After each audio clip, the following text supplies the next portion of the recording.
Hello दोस्तों, स्वागत है आप सभी का आज के इस नए वीडियो में। फ्रेंड्स, आज के इस वीडियो में मैं आप लोगों को कक्षा 10 गणित के अध्याय 1 से 5 तक के सभी महत्वपूर्ण सूत्रों को बताने वाला हूं।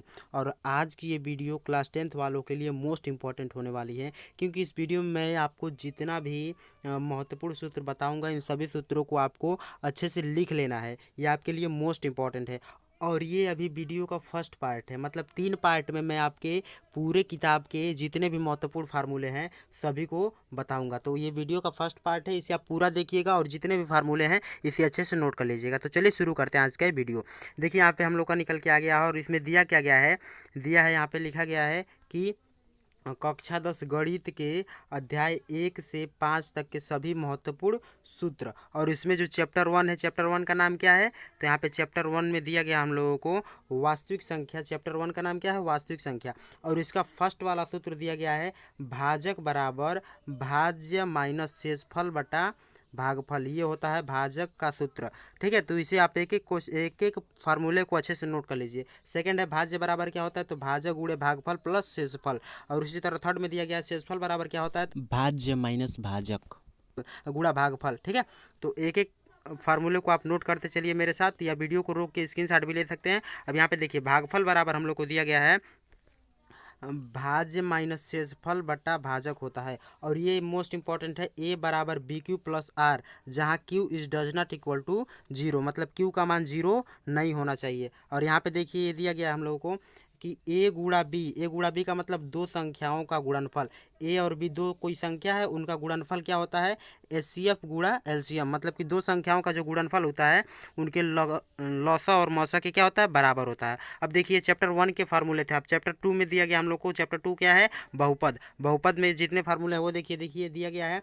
पहला रैखिक समीकरण क्या होता है, व्यापक रूप क्या होता है, तो ए एक्स प्लस बी, जहाँ रैखिक समीकरण का घात कितना होता है, तो एक होता है। ठीक है, उसी तरह द्विघात समीकरण या द्विघात बहुपद का जो व्यापक रूप क्या होता है, A X square B X plus C, और इसका घात कितना होता है, तो दो होता है। त्रिघात बहुपद का क्या होता है, तो A X cube B X square plus C X और प्लस में डी होता है। ये त्रिघात बहुपद का व्यापक रूप होता है। और त्रिघात बहुपद का जो घात होती है वो कितनी होती है, अधिकतम घात 3 होती है। ठीक है, तो ये जितने भी त्रिघात बहुपद, द्विघात बहुपद या रैखिक बहुपद हैं, इन सबके व्यापक रूप है। और यहाँ पे दिया गया हम लोग को द्विघात बहुपद ज्ञात करने का सूत्र। द्विघात बहुपद किस प्रकार से ज्ञात किया जाता है, कभी कभी हम लोग को क्वेश्चन में दे देता है कि यदि शून्यकों का योग इतना और उसका गुणनफल इतना है तो द्विघात बहुपद ज्ञात कीजिए। तो इस फार्मूले से हम द्विघात बहुपद ज्ञात कर सकते हैं। एक क्या दिया है, एक्स स्क्वायर कोष्टक में alpha plus beta, alpha plus beta का मतलब शून्यकों का योग, और इंटू एक्स और प्लस में अल्फा इंटू बीटा। ये क्या है, द्विघात बहुपद ज्ञात करने का फार्मूला है।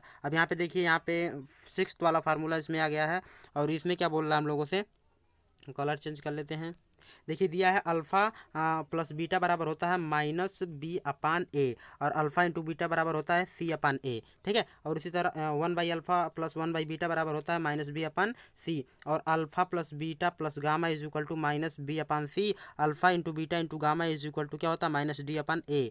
और उसी तरह यहाँ पे दिया गया कि alpha into beta plus beta into gamma plus gamma into alpha बराबर होता है सी बराबर सी बटा ए। तो ये द्विघात बहुपद अर्थात ये बहुपद अर्थात दूसरे चैप्टर के सूत्र हैं। अब देखिए तीसरे चैप्टर हम लोग को में दिया गया है दो चर वाले रैखिक समीकरण का। दो चर वाले रैखिक समीकरण के जितने सूत्र हैं यहाँ पे देखिए, इसमें हम लोग को दिया गया है कि a1 बटा a2 is does not equal to b1 बटा b2। जब ऐसी कंडीशन रहती है किसी समीकरण में तो क्या होता है, संगत होता है और इसके केवल एक हल होते हैं तथा प्रतिच्छेदित कहलाता है और अवरोधी होता है। ठीक है, जब आपको ऐसा कंडीशन दिखे किसी समीकरण में तब।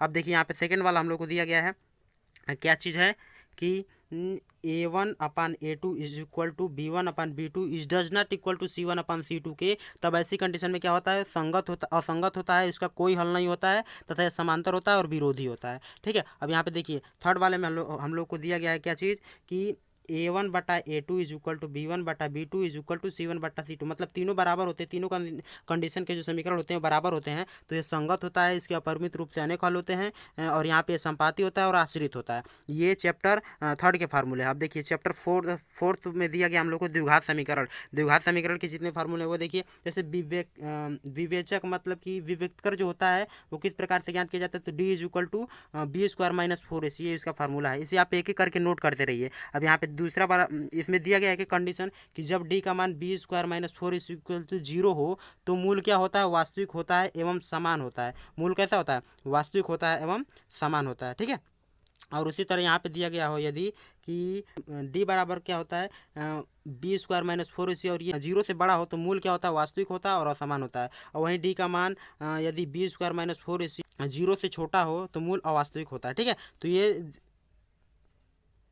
चैप्टर 4 के फार्मूला। और यहाँ पे और भी दो दिए गए हैं कि मूल कैसे ज्ञात किया जाता है, मूल को किस प्रकार से हम लोग ज्ञात करते हैं। तो यहाँ पे दिया गया मूल x बराबर होता है minus B plus minus under root B square minus 4ac upon 2a। ये क्या होता है, शून्य मूल को ज्ञात करने का। अब इसी को हम लोग यहाँ पे जो प्लस दिया गया है इसके लिए एक फार्मूला बन गया है, और यहाँ पे जो माइनस भी दिया गया है इसके लिए एक फार्मूला बन गया है। ठीक है, तो इसी को आप अच्छे से नोट कर लीजिए। अब देखिए इस चैप्टर इसमें लास्ट चैप्टर दिया गया समांतर श्रेणी, इसके भी मोस्ट इंपॉर्टेंट फार्मूले हैं। इसमें आपको न्यूमेरिकल, इसमें आपको क्या आ सकते हैं, बहुविकल्पी प्रश्न में भी पूछ लिया जाता है। जैसे सार्वंतर को किससे डिनोट करते हैं, डी से, और सार्वंतर बराबर क्या होता है, तो a2 माइनस a1, मतलब कि दूसरे वाले पद में से पहले वाले पद को जब सब्ट्रैक्ट किया जाता है तो आता है क्या, सार्वंतर। उसी तरह नेक्स्ट दिया गया an बराबर कौन सा पद ये ज्ञात किया जाता है, तो दिया है a plus n minus 1 into D, ये इसका रूल होता है।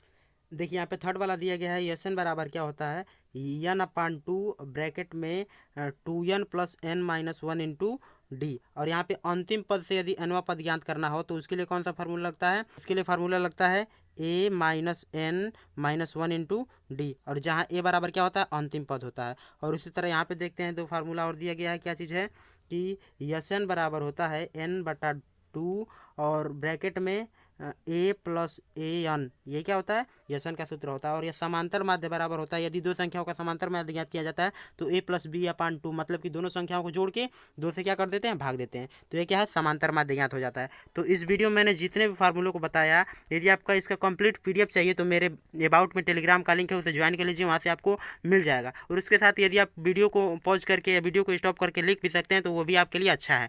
तो मैं ऐसा करता हूँ कि आज का पूरा वीडियो आपको अच्छे से समझ में आया होगा। यदि कोई डाउट हो तो आप मुझसे कमेंट में पूछ सकते हैं। मिलते हैं अगले वीडियो में, तब तक के लिए धन्यवाद। जय हिंद, बाय बाय।